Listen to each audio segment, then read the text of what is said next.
perceived it really well. See the duck? Yeah.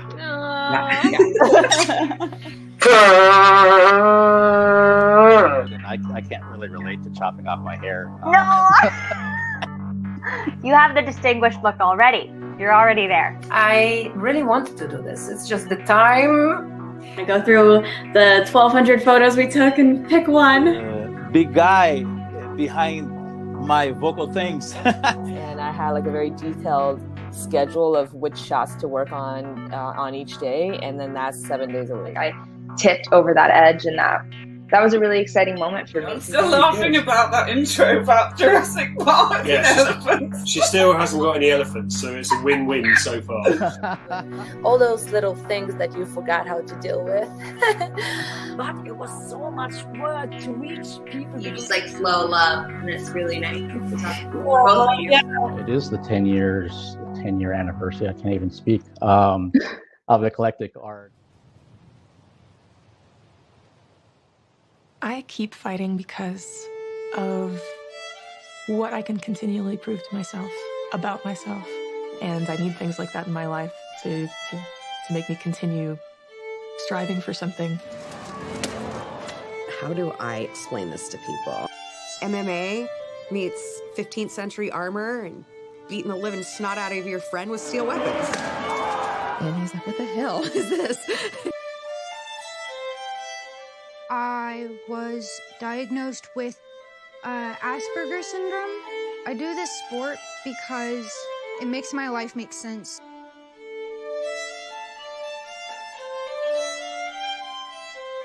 Have you ever seen an artist paint a picture? You can see that everything that they have in them is in that picture or their pictures. That's how I feel when I fight.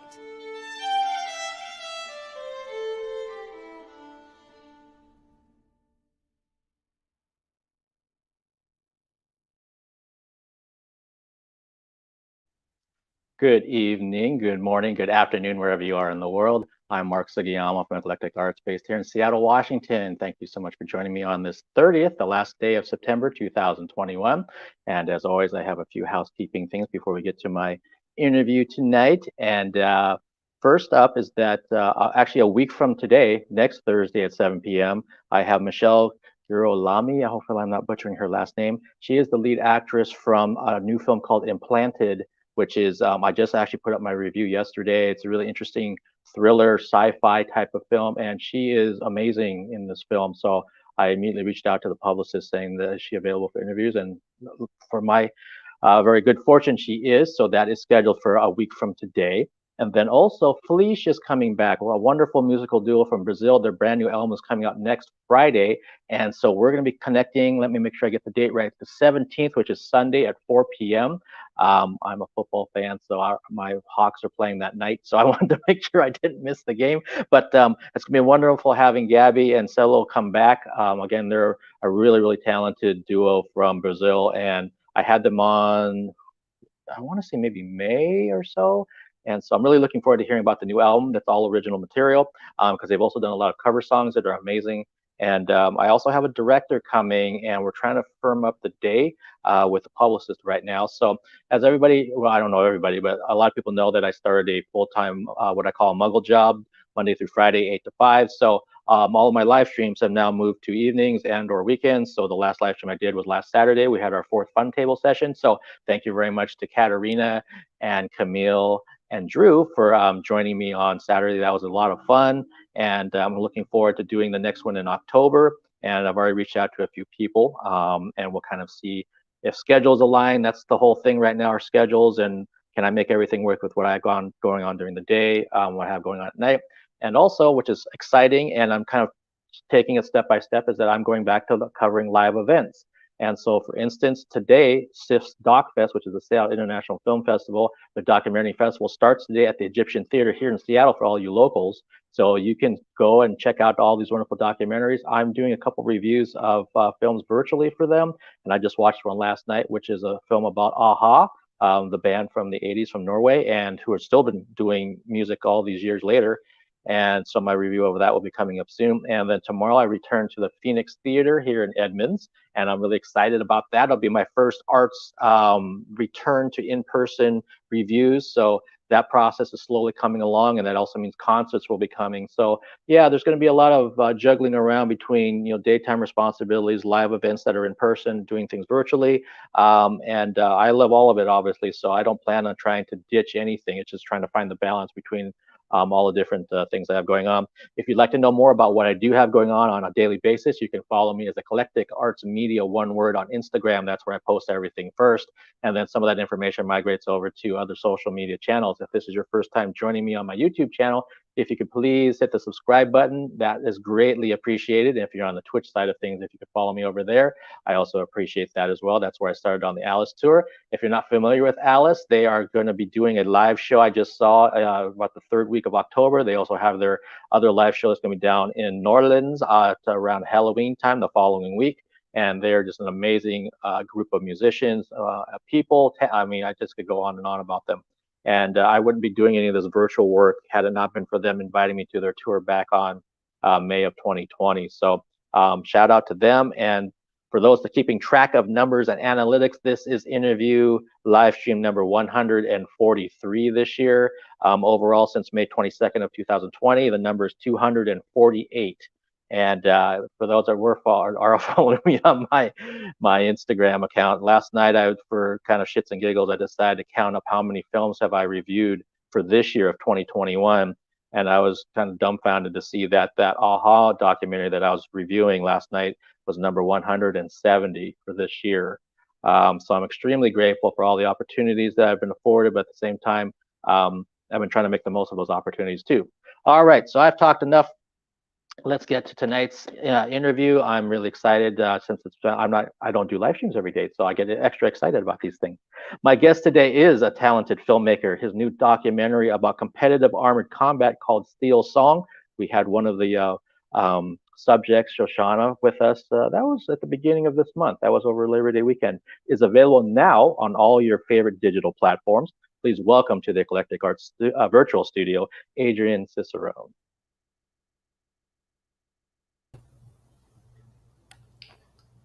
Hi, Adrian. Hey, Mark. How's it going? It's going really well up here. How are you, sir? I'm doing well. Thanks for having me here. Appreciate that. Yeah, thank you for joining me. I really appreciate you taking the time. And I just thought about something. Where are you connecting from? So I'm in SoCal. I'm in Pasadena. It's a small city in Los Angeles area. Okay, nice. I knew you were on the West Coast, but then I thought, yes, I don't actually know the exact place of where you're at. So no, again, thank you again for taking the time. And I want to say hi to Captain Blackwood. Good to see you, Captain Blackwood. And I know you must still be riding that high of having seen Alice live down in Las Vegas recently. So Captain Blackwood is someone who I met through the Alice virtual tour that I mentioned before we went live, while I'm doing all these virtual things. So good to have Captain Blackwood with us. And so I'm fascinated, Adrian, one, about the subject matter of this documentary, but also I want to find out just about your filmmaking background, and also, if we have time, maybe poking into your ballet background as well. So, but let's start with Steel Song. Where did the idea and inspiration come from to make a documentary about competitive armored combat? Yeah, thanks. I wanted to do a documentary about hobbies.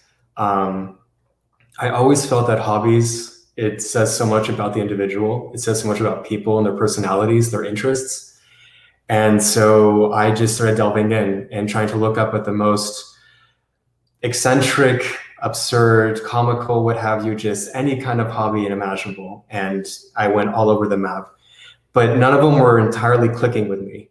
And so I took a break, and I guess I'm a huge fan of medieval history, medieval films, just the whole medieval aesthetic. So one night I took a break, and I guess YouTube just watches everything and knows everything. So I was like, oh, he's gonna like this. And just threw at me this little short documentary about these armored combatants. And so it immediately, the thumbnail, I was hooked. So I watched, and it's violent, it's beautiful, it's intense, and it's very male dominated. But suddenly there's this, in the middle of the fight, it stops, and then this combatant takes off her helmet, lets down her hair, and it's Janelle Ironside. And that to me was such a powerful image, this woman in this world of men. And I immediately wanted to know more.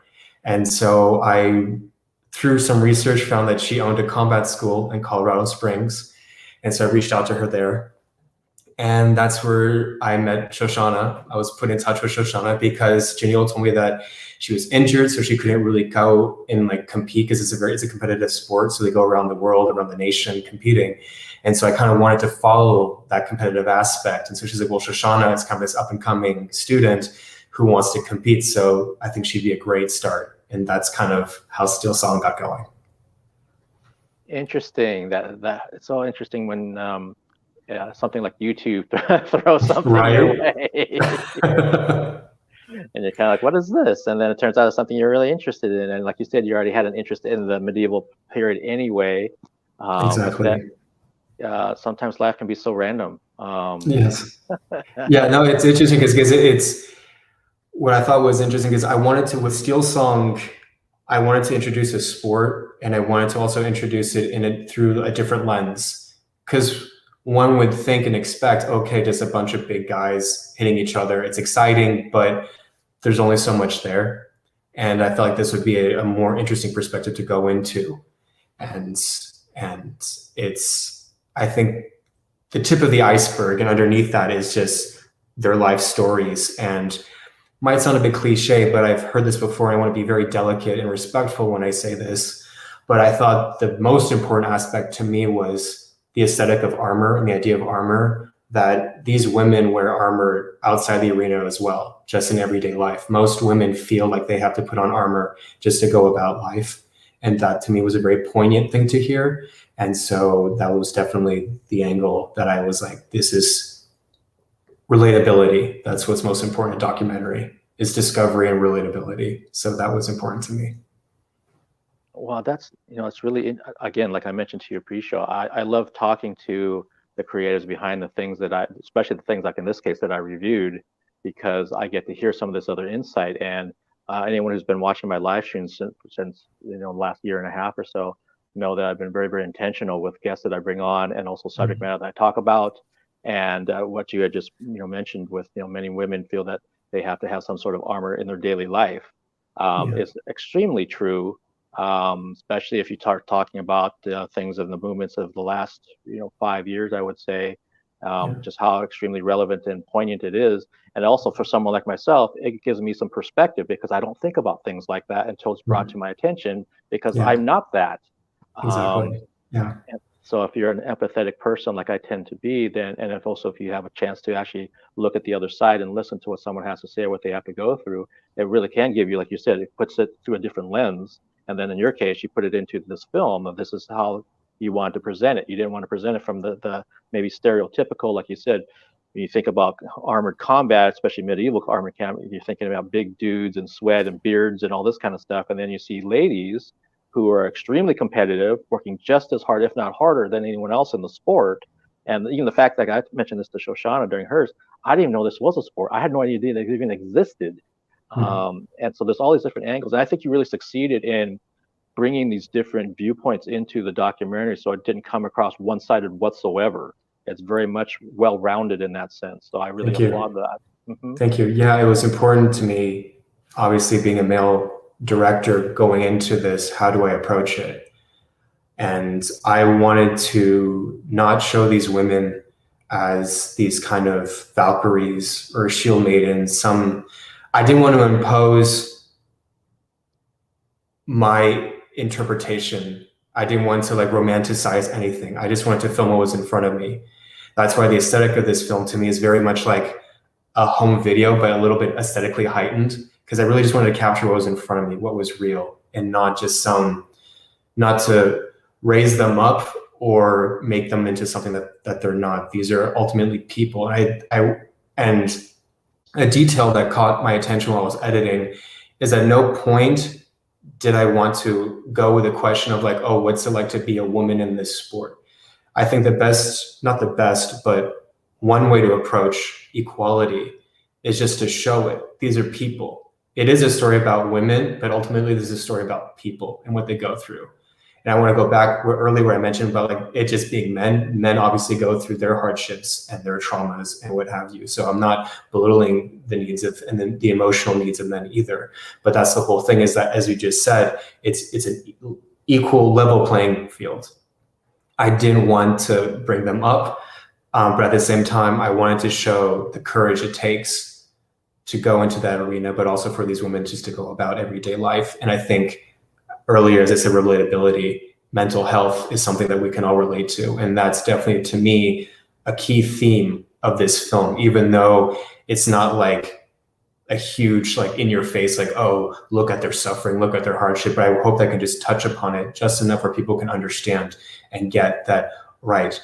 Shoshana being a military veteran, Julie being a domestic abuse survivor, Bridget, autism with essential tremors. These are people who use this sport as a way to express something. I've said this before, but I really feel like this hobby is how can I say?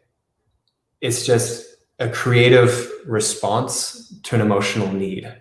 There's such creativity in it, and there's such a beautiful thing to it. And I think that's also what attracted me to it, because boxing, golf, football, no disrespect to these sports. These are wonderful things, and no disrespect. I think there's just something a little creative to going into medieval combat. It's just so unique, so original. So these are definitely some key aspects that drew me to this.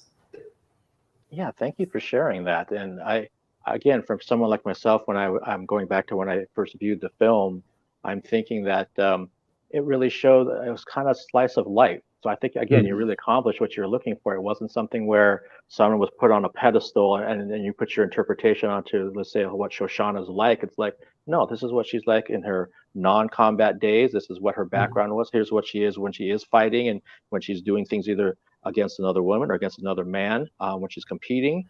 And then same with the other folks. I have a background of working in special education. So with the other subject who was with Asperger's and on the spectrum, that was it's fascinating to me to see how she was doing in this sport. And again, you really did a nice job of not trying to paint it your way. You just presented it, and so that the audience member like myself can just take it in for what it is. And it reminds me, there's actually a parallel to some of the bands that I've interviewed who have female singers. There's this whole thing about female-fronted bands. It's like, well, why aren't they just the singer of the band? Yes, exactly. Yeah, it's a similar thing. That's like, or if you have a female bass player, or the female, it's like they're the keyboards, they're the bassists, they're the whatever. You wouldn't say that. You wouldn't look at me and say, well, he's the Asian singer of the band or something like that. Exactly. Yeah. No, it's again, it's especially as a man, and it's interesting, it's delicate, and it's in trying to show these women how strong they are.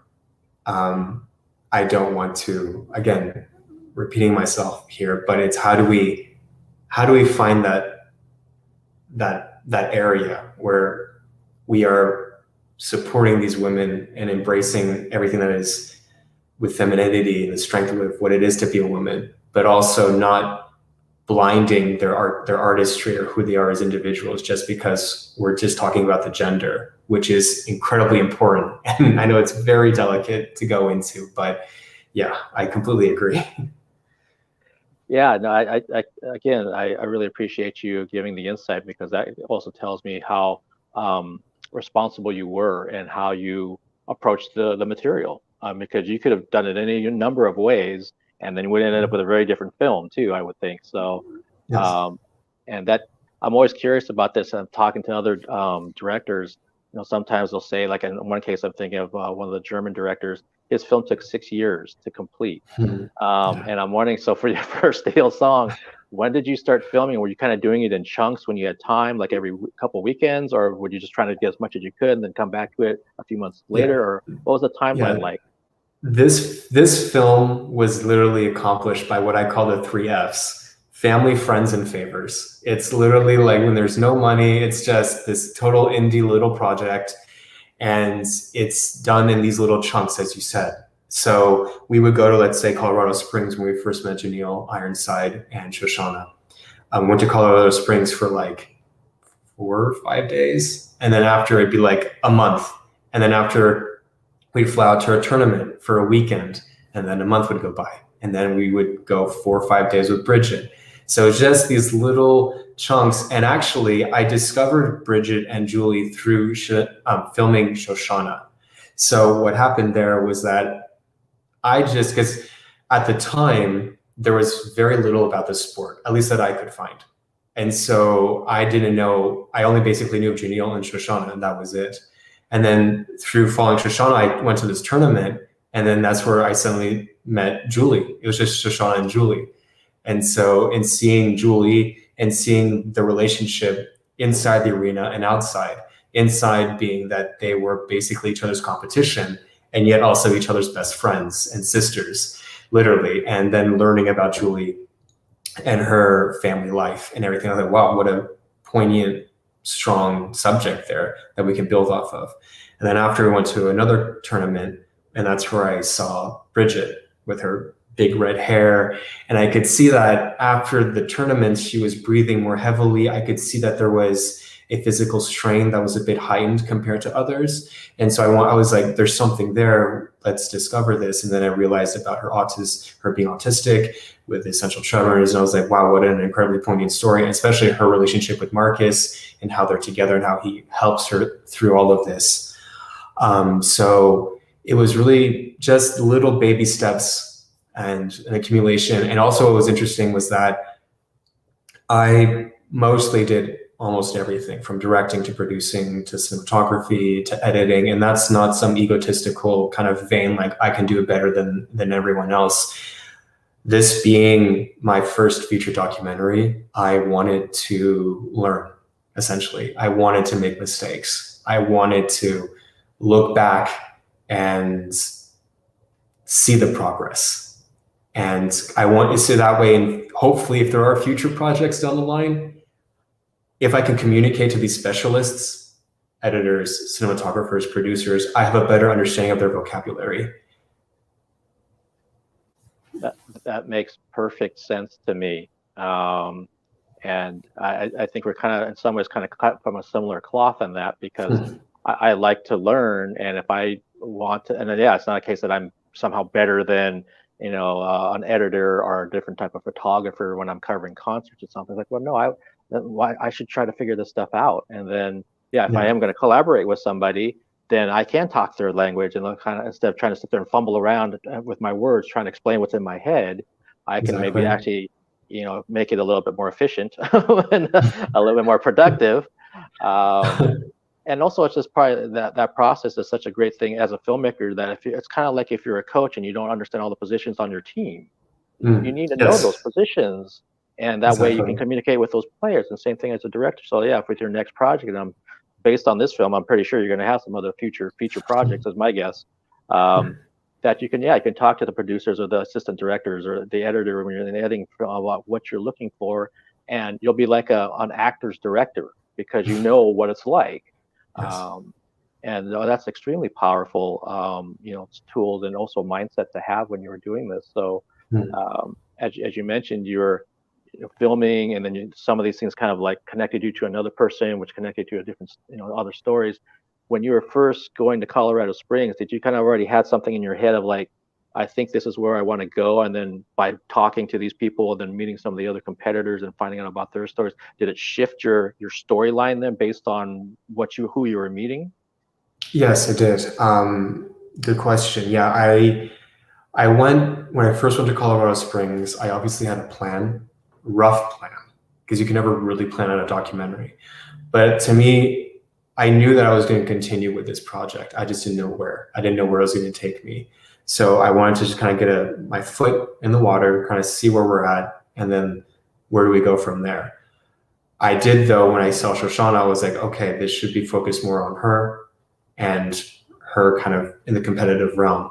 But then as I met these other women, I was like, it just felt so obvious that the film would be more complete if it encompassed all of these different characters and their stories in a way almost like how a series would. how sometimes even though you have your protagonist, and Shoshana is in a way the protagonist of Steel Song, it is a ensemble piece, very much so. But I definitely felt that we needed those other characters, those other people, those other stories, that to really have a better understanding of the sport, and also different perspectives of people who participate in the sport and why they do it. Yeah, and I think you made the right call from meeting these people, that it added a different dimension to the film, and it kind of just filled it out a bit more. It could have been a little bit more one-dimensional if you'd stayed just with Shoshana, and then it becomes, well, this is great, but then there's other aspects that could be added into this, and that's where the other people come into, and their lives and their stories, like you mentioned. I'm kind of randomly curious. Did you ever put on armor and get in there? I did, and you actually see me in the film at the very, very end. In the ending montage, there's a sequence when they're kind of all talking about their experiences, and it just kind of shows different fighters, whatever. And one of my last days of shooting, I figured there's no way in heck I could walk away without suiting up. I mean, it would just be disrespectful. Like, I should do this. And so with Marcus, who's Bridget's boyfriend, who's just an absolute sweetheart and an amazing man, Santos, fellow team member, who's an awesome guy, and just Alexa Bennett, she's a wonderful woman, another fighter. And again, that was a frustrating part, is as I met more and more people, it's like I was just like, gosh, I wish I knew about you before. I wish we could. It's like, because all of them have such incredible stories. Like when I went to the last tournament, which was the national tournament, and I saw that there was like, how many? I think it was 9 women who showed up, and I was just like, oh my god, like darn it, I wish I knew about all of them sooner. I digress. And so they kind of suited me up, and I was shaking, and Alexa's like, are you nervous? And I was like trying to be all, tough. And I'm like, I'm okay. She's like, no, it's good. Shaking is good. It's a good. So, suit up, and I go in there, and then Marcus held back, but he definitely, he kicked my butt, basically, simply put. And you see that in the ending montage. It's literally like a second, and he's just charging at me. He did this thing where somehow, I don't even know how, he like kung fu'd this thing where it's like my sword suddenly was caught under my arm, and I'm just running backwards with him, pushing into me, hitting me on the head. And I'm desperately just trying to punch him as hard as I can, and failing. Obviously, it looks more just like a dead fish kind of flailing, but you see it. I was like, that moment of me getting my ass kicked has to be in the film, and it is there. Well, that's great. I applaud your effort to get in there and suit up and see what it's like. And I still remember watching some of those scenes and telling Shoshana about how brutal some of that stuff looked. I mean, they're just whacking the crap out of each other in those tournaments. Yeah, Alexa broke her ribs, and I unfortunately didn't capture it because I wasn't following her within that particular fight. But she fought against the men in a melee. So for those watching who don't necessarily know, you have 2 different categories from my understanding. You have the duels and the melee. Duels is a point system, so it's 2 fighters with either swords, or I think it's called a polearm. It's like a long, kind of like a longer, almost like a spear looking kind of weapon, and it's a point system. So it's not about just beating the crap out of your opponent and putting them to the ground. It's all like who has the hardest hit, the most noticeable hit, and the referees are watching, and they can kind of count as they go. A melee is just a brawl. It's literally just MMA. There's just no holding back. There are certain rules. It's like, which I think it's like, don't hit the groin and the back of the head. Like, don't blindside someone, I think. But that's about it. And I'm sure there's other, like, I think like the back of the knee. There's certain spots like that. But besides that, it's just a full-on brawl. And so during Battle of the Roses, one of the tournaments that I captured in the film, Alexa Bennett went in there, and she fought against the men, and she broke her ribs, and she kept fighting. And there's a frame that is not in the film, but it's a beautiful moment where I had all the female fighters line up afterwards as like a kind of a portrait, and she's there in a cast, smiling, glowing. Gosh, if it were me, I'd be crying in the emergency room in some hospital, gone. and there she is like a champ. And I mean, I remember one of the fights. I mean, like Shoshana, I think she was like, what was it? Like her thigh was just completely bruised up. Julie as well. And you see them, a lot of them, they're a very active group on social media. And it's a family, right? And so they all post kind of like their battle trophies, their battle scars. And you see it, it's really intense. I mean, their whole arms. I think actually one person might have broken their collarbone in the last tournament and the national tournament. So people really do hurt themselves. But what's interesting with it is going to the mental health aspect is why people do this sport. And you're not out there to hurt people. You're out there to release something that's inside within you. And those who are taking the blow understand. And that's why there's no animosity. It's unbelievable. At the end of a match, I mean, they will pummel you. Like it looks like they're the worst enemies ever. And then they get up and they hug and they embrace and they walk out and they'll buy each other beers, to quote Miranda. And it's a beautiful thing because you know these people who they all share a common ground where they know, whether it be just for the adrenaline rush, whether it be because you have deep anger, trauma, you don't know how to express yourself. If you hurt the other person, they all know that it's by accident, but also they know that they would do the same, and so they receive the blow because they know where it's coming from and they can relate to it. And going back to that, where I was saying about relatability, there's a common ground there. And I think through the excitement, and yes, Steel Song is a drama, but it's also light. I didn't want it to make a comedy either because it's a fine line, because how do you go about it, right? You can either make it like, oh, this is so absurd and funny, and you put kind of like, you know, troubadour music behind and just watch them go at it. It's a perspective, it's fun, and it should be there. But I didn't want it to make it some melodramatic piece either. There's this fine line of just showing reality, which is there is the pain, but there's also the laughter. And you see that in these tournaments, and you see it in every single match.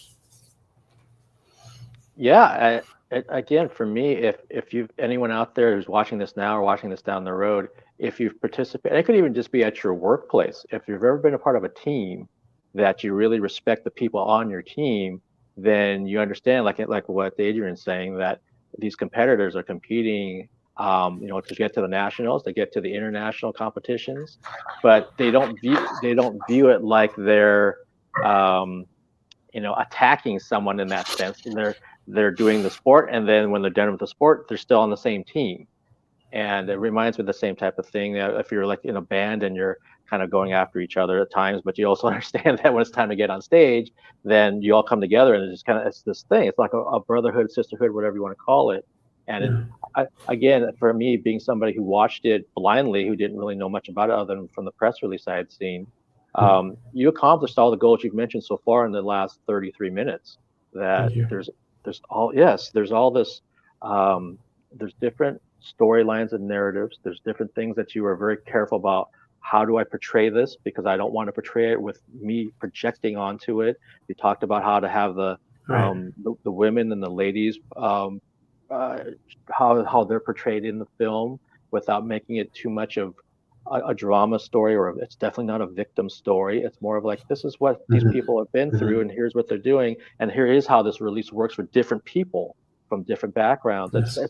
I think that's one of the things that I found fascinating, which is kind of what Eclectic Arts is really about, is kind of looking at everything. It's kind of like pulling from all these different areas and not saying, well, let's just do it like this silo. Well, what about this one and this one and this one? And you manage somehow to put it all into one film. That's the hard thing. And like you said, you miss some other people. You're like, oh man, I wish I'd met you a while ago, because then we could have filmed some of you and some of you.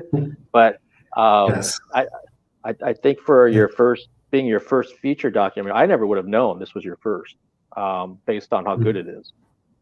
Thank you. I really appreciate that. Thanks. Yeah. Yeah, it's. I was going to ask you about how. One thing that other filmmakers have talked to me about with the films they've made, and you mentioned, so this being your first feature documentary, how you were doing a lot of the work yourself, not out of egotistical reason, more from you just wanted to learn what these roles are. At least for other filmmakers, the number one thing they've always told me that's been the hardest thing is financing for their films. Was that a stumbling block for you as well, or was it something that you kind of already had locked away so you can move on to being creative? Yeah, my credit card definitely had a heart attack making this film, for sure, without a doubt. Again, it was savings, family, friends, and favors. It's, again, the 3 Fs. And honestly, this film I would not have been able to make it without my incredible camera assistant, who was also a mentor while shooting it, Jeremy Asuncion. He is now a cinematographer, really talented kid. Chapin Long was the sound mixer. And these guys, like, to put things in perspective, like, I would rent a minivan because Bridget lives in Sacramento, which is, for those who don't know the state of California, LA is like basically almost close to the border, not really, but it's still almost as south as you get. And Sacramento is almost as north as you get. It's really just, it's like a 8-hour drive roughly, right? And so these guys, I'd come and pick them up at like 6 o'clock in the morning in a minivan. They'd hop in, put their gear, and then I would drive them all the way up. And then that evening we would shoot. And no complaints ever. They were always there. Not every day was easy. There were days where I was more stressed out or going through some hardships. And, you know, these are all things that people don't see behind the camera, that you can't have like a disclosure, like, oh, you know, I was depressed that day or whatever, right? You just do it, right? You got to stiff upper lip, so to speak, and go for it. But they were always there. They were always supportive. And then for the music, which I think is such a key component of this film, would not have been done without incredible work and favors from Morgan O'Shaughnessy and Gillian Gracie. These are 2 mind-blowingly talented musicians and composers, and who, I guess, believed in the project, believed in these women, believed in the story that needed to be told. And it's low-budget filmmaking. It's family and friends. I keep saying it, the 3 Fs, and favors. And it's, I think, documentaries, and I'm assuming more narrative work in the sense of fiction. I think you really feel that camaraderie, you feel that friendship, just as these people, these hobbyists in medieval combat do. You really, every time because without them, all of it falls apart. The fun disappears. If you're just in there for your own agenda, the tournaments will fall apart, the teams won't collaborate, and the shoot will fall apart. So yeah, the money was favors, a huge amount of favors, and debt.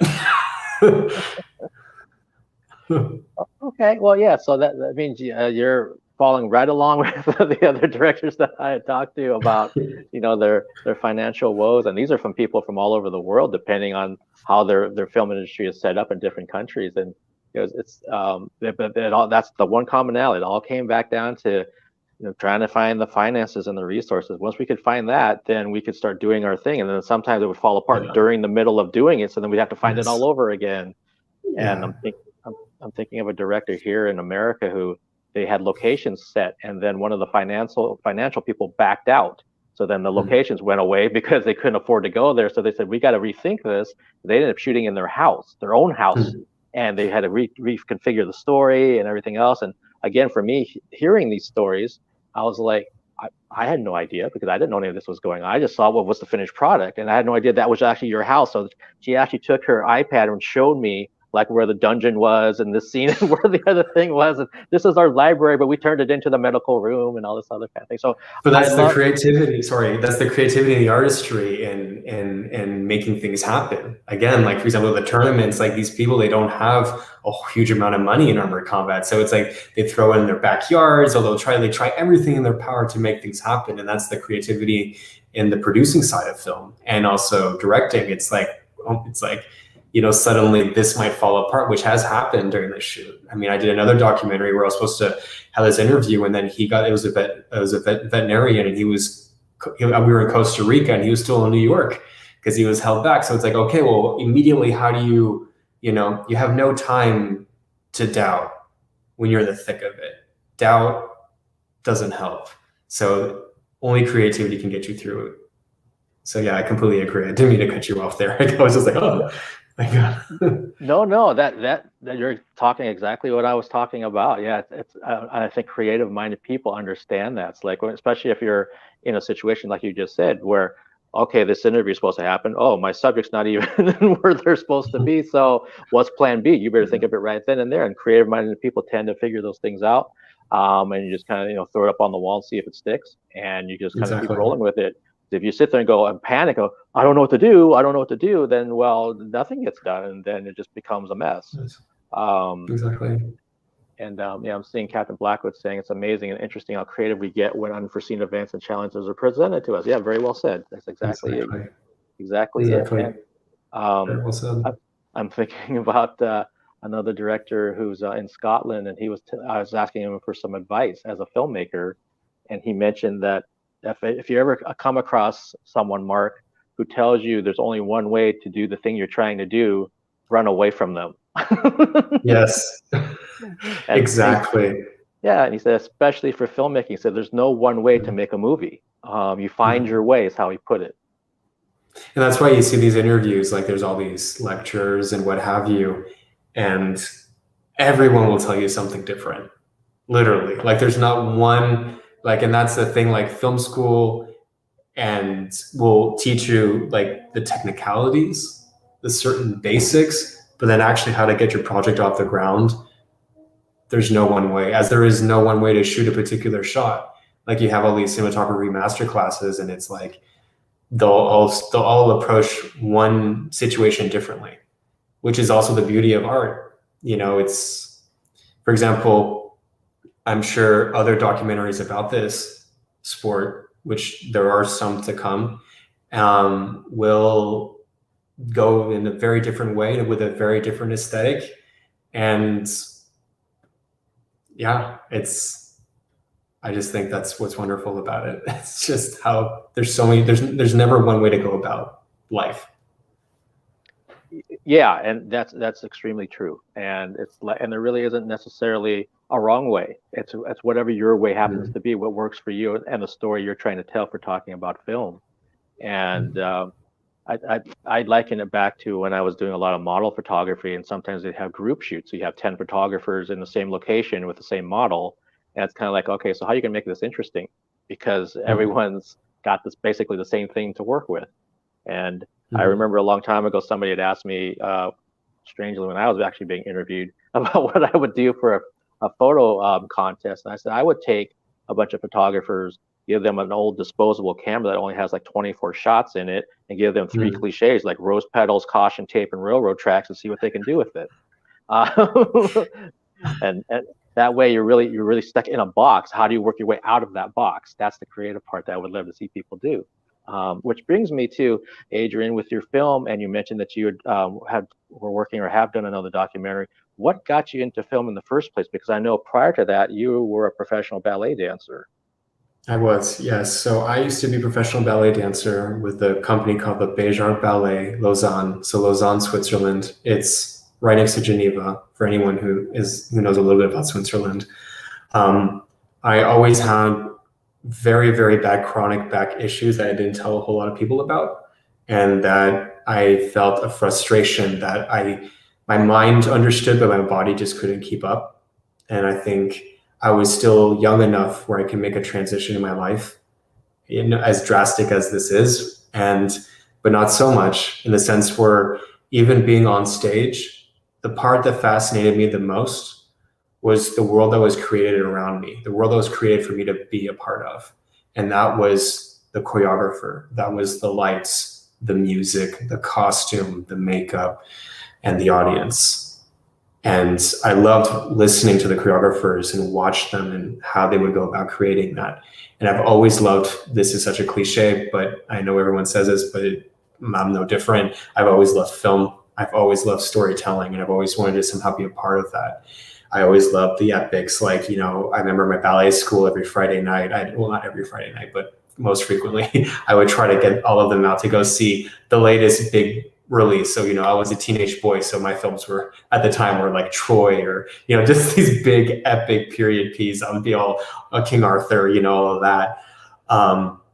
And so the transition seemed natural. It seemed like the appropriate thing because people were like, oh, Adrian, like, why didn't you get into acting? And because I understood being the dancer, being kind of in front of the camera in a way that this just wasn't for me. It wasn't the world that I'm comfortable in. I like being behind. I like seeing my imagination and expressing myself that way, and expressing myself through movement or to show audiences physically what I'm going through or what I'm feeling and thinking. So the leap was just natural. I went to Los Angeles. Luckily, I got into what's called the New York Film Academy, which is a wonderful film school. Got my BFA there. And the rest is history, so to speak. It's just been, freelancing, trying to build these projects. My first documentary was a short documentary called Land of the Strays about this incredible woman called Leah Battle, who owns a sanctuary in Costa Rica. And that did well. And so I had for someone who's slightly critical, that was a slight kind of like a motivation because it was well received. I was like, okay, I still have, I still got some fight in me to keep going. And then speaking about that fight, meeting people through documentaries keeps me going and learning about, because what's a story without conflict? And so these people help you also go about your own life and your own career and the shooting experience itself. Because if you have doubt, you can see that they overcome it in their own way. So you learn a lot. And so that's been kind of my journey. Well, thank you for sharing that. It's really interesting when you're saying that as a professional ballet dancer, that you were really interested in the things around you that created that world. And so that when you said that does make sense of why you went behind the camera in the film world. Of partially you get to take the ideas from your head and put it onto film, but at the same time you have all these other pieces around it that you're in charge of basically as director. And I like that you mentioned, which is something new to me, which I never thought about with documentaries, about the people that you meet and that you film, and just that you probably just meet just through the process of doing these films, of how much you learn from them. And they serve as a good example of, like you said, watch them overcome something. It's kind of like, well, man, they just did it. That means I can do it too. And exactly. I learned so much, and you kind of mentioned this to me, pre-show about me getting into this whole interview thing. That I've learned so much from my guests during this time. I've learned from people in the chat as well that had some really great observations. And if it's just something that's really funny to me, or just something that makes me think about it after a while, I take that stuff with me. I just kind of keeps adding to, this thing that is me. And I love that kind of thing. I think that's why it constantly feeds me. There's a guy at my Muggle job that said, well, Mark, the 9 to 5 feeds the 5 to 9. And I've never heard it put that way, but I said, that is so right. Yes. I told him, I said, can I steal that and call it a Mark original? Because that is so exactly what it is. I need to pay for the roof over my head and the food in my refrigerator, but and it's not that I'm not passionate about what I do during the day, because I do that 100%. But when I'm not there, I give 100% to what I'm doing. Like right now, talking with you for 49 minutes, and I love that kind of thing. I said, Mark is one of the people I know that did not sit on their ass during the lockdown. That's true. That's true, Alex. You were right there with me, man. Every Alice show and many of the the fun tables and these other live streams that I've done. And I'm just really so grateful that people like yourself, Adrian, have been taking the time to talk to me about their art and their journey. Thank you. And and like you've mentioned too, that you're working and trying to live the dream right now. So what's in the hopper? What are you working on next? Oh dear, Shakespeare. I'm trying to go a very different direction right now. So I've got Midsummer Night's Dream is what I'm working on right now, and alongside other documentaries. So one are about another documentary about classical music. And I think I've always had a passion for classical music. And I feel it is, in this day and age, a style of music that is very misunderstood and seen as very elitist, and just a bunch of old white people do it. And I think they're unaware as to this new generation that's coming. And part of the fault in that is also the world of classical music and how they shoot themselves in the foot a little bit, but that they're trying to work to change that. And there's a whole world there. I don't want to give too much away, so it's still very much in the works right now, but classical music and Shakespeare are what's to come.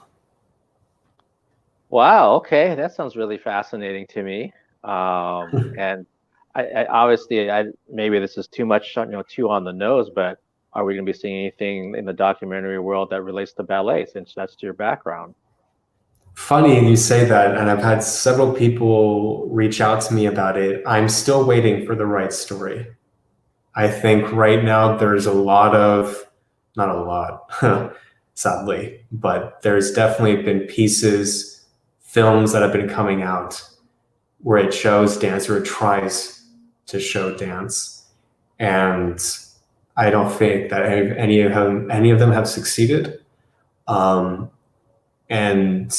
dance is something that is very, very difficult, for me at least, to film and to do properly. It is something that, yes, we take in the movement, you take in the emotion and the expression, but it's a performance art. And you'll hear this from actors who, in the theater, there's like the buzz of the audience. So when you watch, for example, which I'm sure many people have during COVID, you watch a play from the National Theatre, Royal Shakespeare, what have you.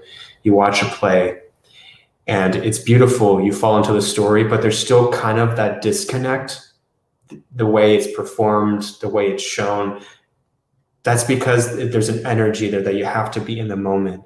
And right now, so many people film dance it's beautiful, it's nice shots, it's cool. And I think one of the, not problems, but things that I try to understand with this new generation of filmmakers, and I think there's a thing with a lot of people, we all, to make our bread and butter, go through commercials. Now, commercials are beautiful and poignant, but I think that in this generation, what's more important now is to be cool than to emote. I think but what's funny is that, and yet people are constantly posting about their emotions and everything, but there's also a fear to really delve into that. And I feel dance is all about emotion. It's all about being in that moment and feeling someone. It's not just the cool movement of the camera. It's not just about the music that can kind of save the imagery. And how do you show it, and how do you show the world of dance that hasn't been shown before?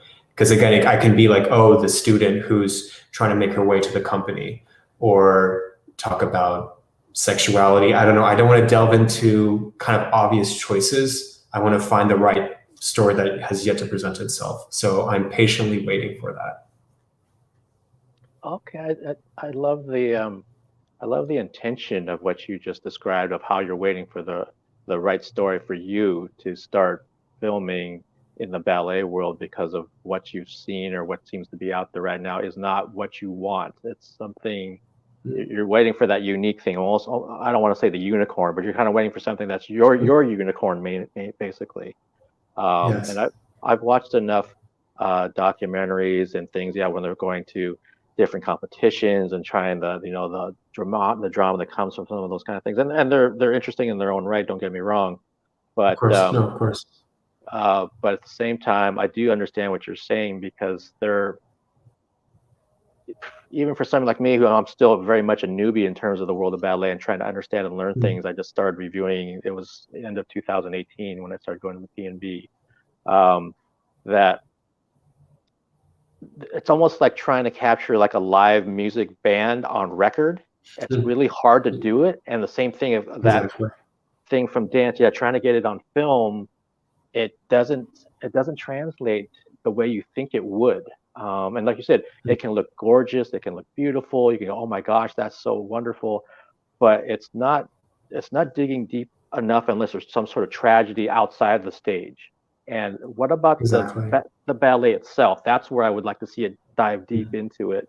So maybe I hope that unicorn presents itself to you so that you can get in there and start amongst the other projects you're already working on with classical music and Shakespeare and anything else you have going on. But I think it would be really fascinating to see someone who has your own background taking that medium and melding them into something that's really unique that we haven't seen yet. I hope so too. Thank you. Yeah, and one other thing I wanted to ask you, and we're still doing okay on time since I'm going kind of low. Oh yeah, no, yeah, Okay. no worries at all. No, it's a real pleasure. It's a real pleasure. Okay, perfect. I appreciate you taking so much time with me. Because eventually, when I go back to the in-person ones, they'll give me, Mark, you got 10 minutes. It's like, what? I'm so spoiled having an hour with a guest like yourself. But thank you. Did you, when you were filming for Steel Song, did you ever get to a point, or did some of the subjects get to a point where you're like, not today?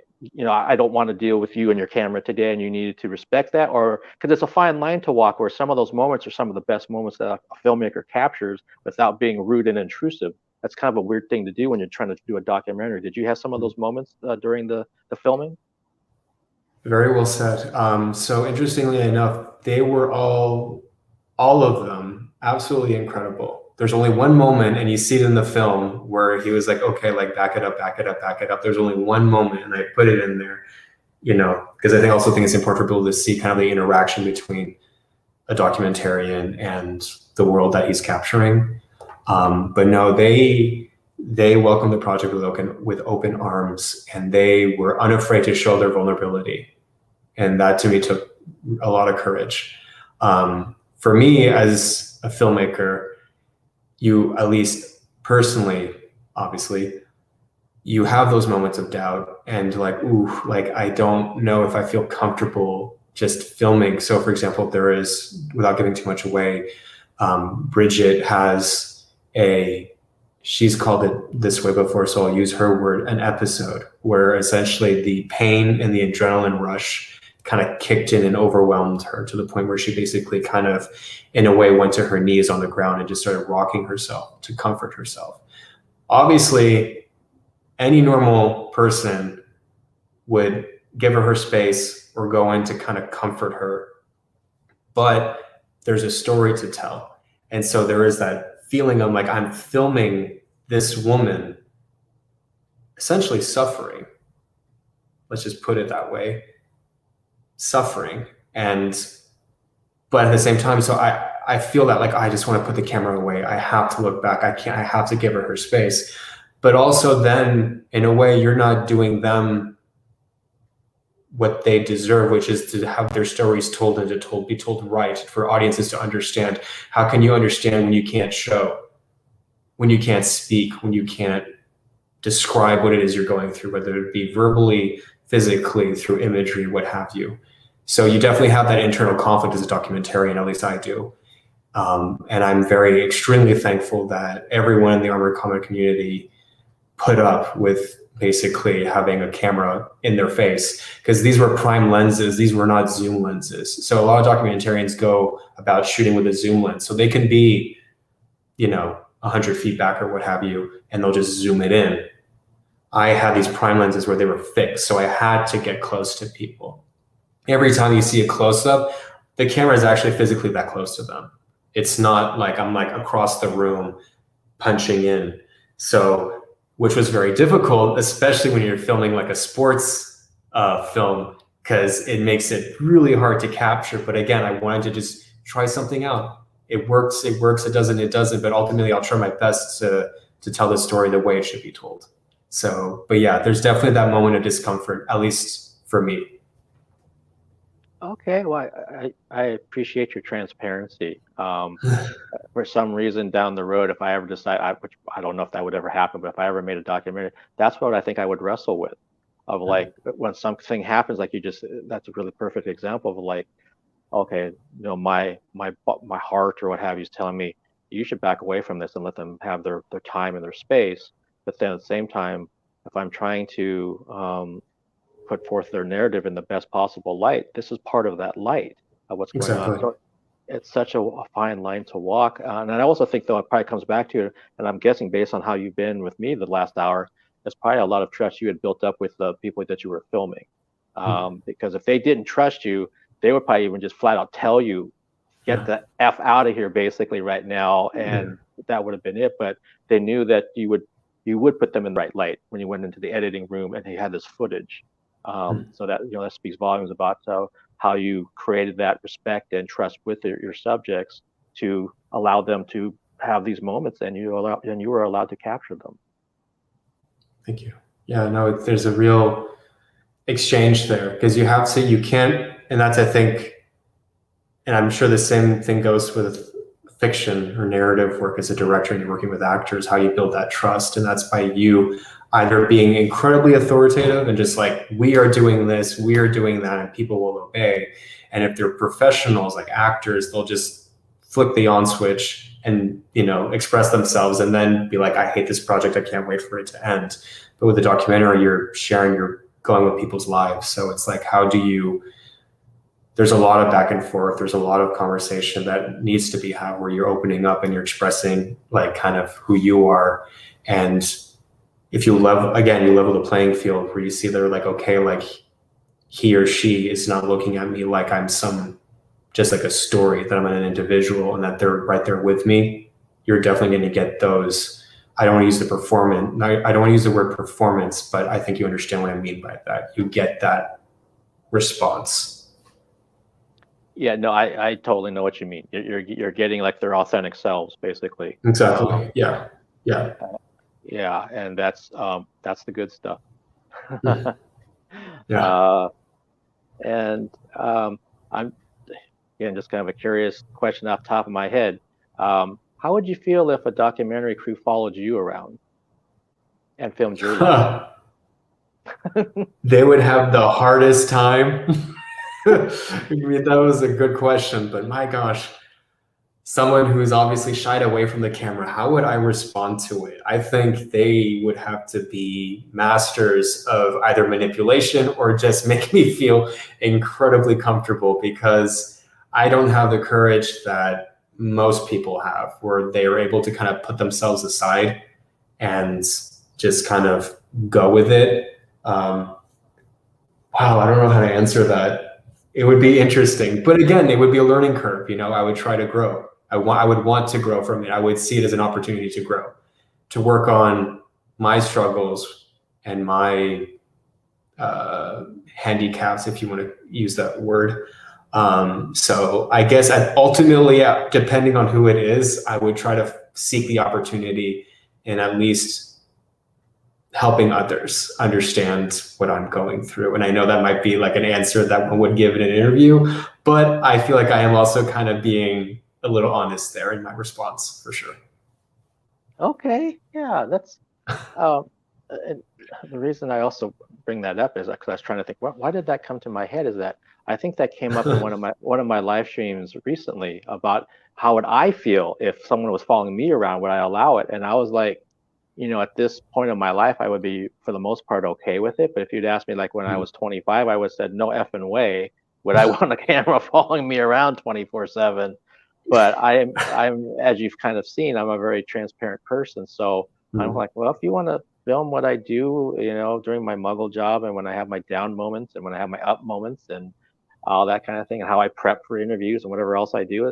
I don't know yet. And like you said, I think that's actually a really interesting way to look at it too, is that it would be an opportunity to learn and to grow from it. Whatever that experience turned out to be, if it was really great or if it was just god awful, I would still learn something from it because I'd have something to look at most likely once it was done and think, golly, that's how I came across, or why that's how you edited this thing or something. And there's beauty in and there's beauty in showing the everyday life, which is, I mean, a lot of this film is just showing them at home, and I think that people look at documentaries, and I think that's kind of also not the right word, but an issue with social media is the presentation of people's lives, how they present themselves. In a documentary, in an honest documentary, you don't, as the subject at least, you don't have that luxury. And it's my job to make others relate again and to understand and be like, oh wow, okay, so not, just because they're in armor doesn't mean that they're, I don't know, the president of the United States. Like, I think there's such a key aspect of mental health, which is important to have people understand, that you can be a hero, you can be interesting in a very normal life, because ultimately, what is normal? Normal is just it's just you. It's because no one's going to share that same experience. No one's going to share their same happiness, tragedies, passions, what have you. It's everything. Every life is different. So what is normal? But everyone wants to present this thing of like, oh, and then hence there's such stress, anxiety, depression, what have you, because people feel like they no longer belong.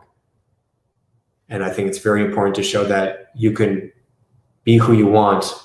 And there's a photographer who said, what's wrong with being idle? And I so agree with that. It's like, in this day and age, we always want to show that we're busy or what have you, but it's like, there is a truth where in between those posts, in between those scenes or what have you, in a movie, a documentary, whatever, people are just reading a book at home, cooking, stressed out about taxes, what have you. And that was very important for me to show that. Again, relatability is so important, regardless of your gender, religion, race, what have you. Just, we're all human, so we can all relate and understand at a certain level. Yeah, again, that's well said. And I think for folks, if you haven't had a chance to see Steel Song, when you do watch it, and you can find it on many, many digital platforms right now, I think you're going to see what Adrian's talking about with that relatability aspect of it, because there's going to be some storyline from the subjects that he filmed that you're probably going to relate to something that they're going through, at either some point in your life, or maybe it's been a long period of your life. You're like, wow, she's just like me. And I've talked umpteen times with my guests about social media and how I don't know how young people do it. Like, if you're a teenager right now with having social media basically around your life all the time, so you think it's normal. For me, I'm old, so I remember when the internet didn't exist, and you didn't have this whole thing of like trying to keep up with the Joneses in the sense of social media, of like always posting what you're doing or who you're hanging out with or what movie you're at or what film you're seeing or what concert you're at or what you're wearing, and or just that somehow you have some sort of life. Like, well, everyone has one, and it's really interesting to me, even like because of my responsibilities now during the day. I'm not on social media nearly as much, so it's been actually very refreshing not being on it. I thought I was going to go through like withdrawals and miss it a lot because I'm used to having to post every day. Now, clearly, if I have something on my schedule, like our interview, I'm going to post about that. But just random things about myself, I don't have time for that. So it's just kind of like, this is kind of cool. And then when I happen to look through my feed, I haven't seen stuff in days. So I'm just kind of like, oh, okay, it's so much better. Sorry, it is. Yeah, it is. It is a breath of fresh air. But I think, and that's also though, it's. I want to be careful when I speak about social media and people who post, because there's nothing wrong in it, and that's also a thing that the film touches upon, that Bridget so brilliantly says, is as everyone would just get along if they could just be them. And so, if you are someone who wants to post about what you had for dinner, that's wonderful. If you're someone who just who prefers meat versus veggies, that's fine. It's this idea that there shouldn't be such animosity. And I think right now, this generation, it's like, oh, you're not on, so you're not cool, or you post what you ate, so you're dumb, or it's just, why are we so quick to judge? And so again, I keep wrapping it about my film, but that's another theme. It's just, again, it doesn't matter the sport you do. Because I know some people say, like, mention, oh, like medieval hobbyists or LARPers, they're such dorks or nerds. And I'd be like, wait, why? Why do you say that? What makes medieval combat as the hobby so, I don't know, stupid or dorky or nerdy, like what they said, when there's golf people who golf, the sport is you walk around with a club and you hit a ball in a hole. Why is that so special? And ultimately, it's just image. That's the negative aspect. And it's how they make you feel like, oh, if you're not a football player, you don't have all this fame and money and girls and cars and all that, whatever, you're not cool. But what's funny is that people don't realize, well, it's like, how can you say that LARPing, or especially medieval combat, that sport is not to be taken seriously when this predates you. This is a sport, an activity people did thousands of years before you were born. So it's like, this has always been a part of humanity. And there's just this thing about like, which I find so ironic. There's an irony there because hipsters are all about things that are outdated. You like, I don't know, like the 80s or the 20s or whatever. It's like, this should be seen as cool, or if anything, just appreciate. And I think lastly, before I continue rambling on, but I think a big thing now is people say like, oh, well, like either it's like, don't judge. To me, it's a question your judgment, because we judge for a reason. So before you speak, before you attack something, maybe think about why you're doing that. And then you might understand a little bit more about yourself as well.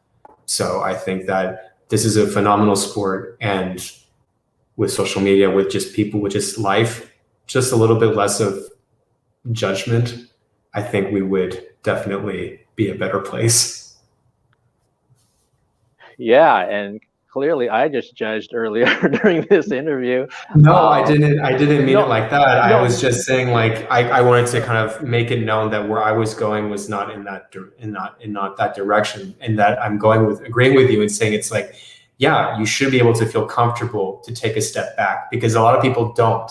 And that's where I was going to when I said that. A lot of people are like, oh, you didn't post about this, then you're a loser. You didn't post, or you're not whatever, you're not part of this clique, something's wrong with you. So that's where I was trying to reassure you about that. Yeah, no, for me, and again, for people that have been watching some of my live streams, they kind of understand, especially coming from the Alice tour, that we've talked about bullying. We've talked about not fitting in. We've talked about, the whole kind of peer pressure thing, and even adult pressure of like your status in society, what your job is. Oh, you do that, and people looking down at you. And if you just took everyone's level of judgment and knocked it down 50%, holy moly, what a change in the world we would have.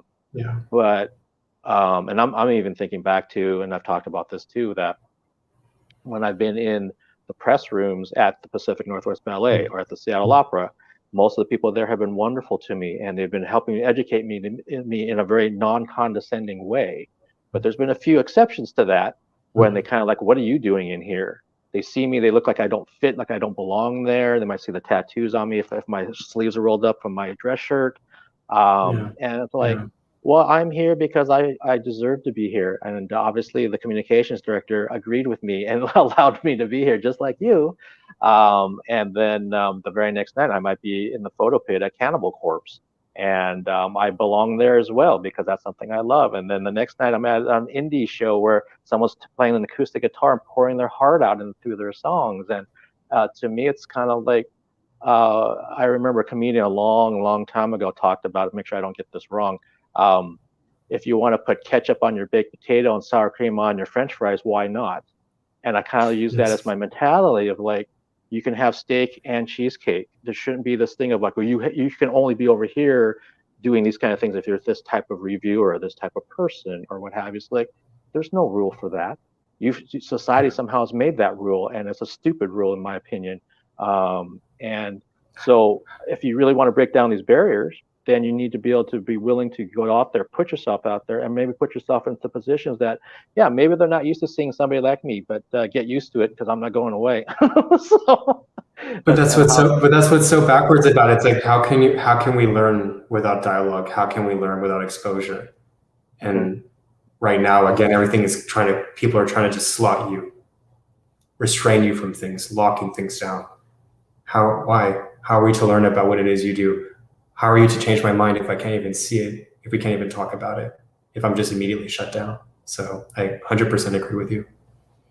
And I agree with what you just said. And trust me, and Alex, Captain Blackwood, is with us right now from the Alice tour. And he knows from watching those live streams that I did last year that with what was going on in society at that time, it was extremely hard for me to go live, for the band to do our live streams, because we were feeling that stress and weight of what was going on in society at that time in May and June in particular.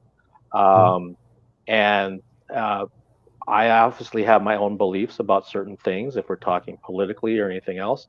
But like you just said, and I'm not saying it's easy, it clearly is not, but if you're not willing to take a step back and listen to what somebody else has to say, if they're talking to you, not yelling at you or pointing fingers at you, but just trying to explain their point of view on a particular issue, then you can't figure out how to even come together to have some sort of dialogue where you can maybe agree to disagree about something. And I'm of the age where I remember, yeah, you could be on polar opposite sides of something, but still go have a beer with someone. It was still okay, but it's really gotten to a point where, and I don't want to spend too much time with politics and all that, but where people have just so dug themselves in that, oh, you voted for so and so, well, you're dead to me. It's like, wow, okay, and maybe I don't agree with that person either, but you're really lumping them into something that is not definitively them, and might be some things that are them. So yeah, and again, I've had some of these conversations with guests live on air, and it's been like, okay, they just said what I think they said, so I don't necessarily agree with that, so where am I going with it? And we just try to have a transparent dialogue, and sometimes, yeah, it doesn't end in maybe the best position, but at least we both know where each other stand. And if that guest still comes back, which many of them have, then I know we had enough respect for each other that it was something that was still meaningful. And we need more of that, in my opinion. We do, yes. Okay, well, Adrian, thank you again for taking so much time. Again, everybody out there, Steel Song is the film. You can watch it right now as soon as this interview is done, when you're watching it, whenever you're watching it. And you can follow. I'll turn it back over to Adrian. Where can people find you on social media or out there in the world? How can they follow what you're up to? Well, my personal, my website's just my name, acicerone.com. You can find me at adriancicerone.com. More importantly, the film, Steel Song, you can find it at steelsongfilm.com. And same thing for social media. You can purchase it, rent it on Amazon, iTunes, YouTube, Vimeo, Fandango, Vudu. The list just keeps going. It's on many, many, many platforms. I got very, very fortunate with that. So I very much hope you enjoy. And again, thank you for your time, Mark. I really appreciate that. Thanks. Yeah, thank you for taking the time, Adrian. And anytime you have anything that you'd like to talk about, promote, perhaps join a fun table session down the road, I would love to have you back on. You're an amazing guest, and I really loved speaking and talking with you the last hour and 17 minutes. Wow. I didn't even see that. Thank you. Real pleasure, Mark. Thank you. Thank you. Have a good night down there. Captain Blackwood, have a good night down in Las Vegas. And everybody else watching this, have a good night, if it is a night, or a good morning or a good afternoon where you are. And stay safe wherever you are in the world, and hopefully see you very soon. Thank you. Bye. Thank you. Thank you.